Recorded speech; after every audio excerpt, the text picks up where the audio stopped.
गुरुजी आप बता रहे थे कि पहले जो आत्मज्ञान की साधना किए हैं ऋषि मुनि या पुराने दार्शनिक लोग, उनकी सहायता हमको मिलती है। इसके बारे में थोड़ा बता सकते हैं आप? उन्होंने तो ये कर दिया ना भाई। अब उनकी अगर आप जीवन गाथा सुनो, समझो, उसकी गहराई में जाओ और अपनी अवस्था को उनकी अवस्था में ढालो, तब उसका आपको आभास होगा। ये तो आपको हृदय की गहरी अवस्था में जाकर ही समझ में आएगा। इसको शब्दों में नहीं कहा जा सकता।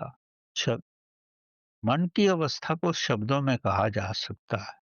हृदय की गहरी अवस्था को या चेतना की गहरी अवस्था को शब्दों में नहीं कहा जा सकता। उसको आप स्वयं ही महसूस कर सकते हो। सत्य को कहा नहीं जा सकता। सत्य को कहोगे तो सत्य एकदम ही असत्य हो जाएगा। वास्तविक सत्य है वो सिर्फ आपकी गहरी अनुभव की अवस्था। अब जितने भी पुराने दार्शनिक थे, उन्होंने कैसे अपनी आत्मा को समझा, कैसे उस अवस्था तक पहुंचे, तो उसकी कोई पुस्तकें तो लिखी हुई है नहीं।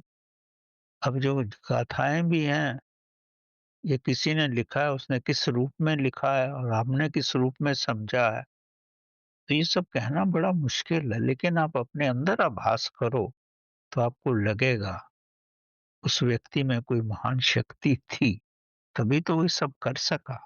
उसमें परमात्मा की कृपा थी, तभी तो वो हो सका। परमात्मा की कृपा के बिना कुछ भी नहीं होता।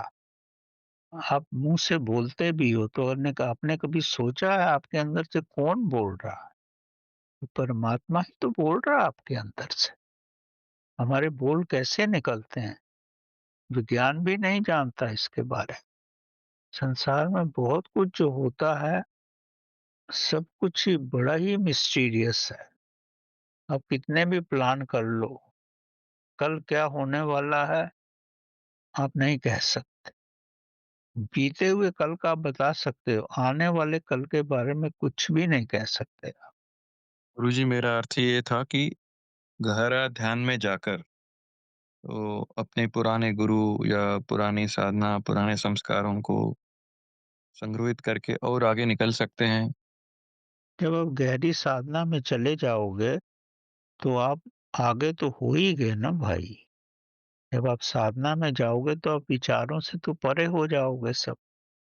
अब साधना में आपके अंदर ना विचार रहेंगे, ना आपके अंदर श्वास रहेगा, तो उस समय जो होगा, और अगर बहुत ही गहरी अवस्था में गए, समाधि की अवस्था में गए, तो वापस आने को पर आपको ये भी नहीं पता लगेगा कि आपने क्या देखा वहाँ पे, क्या अनुभव किया।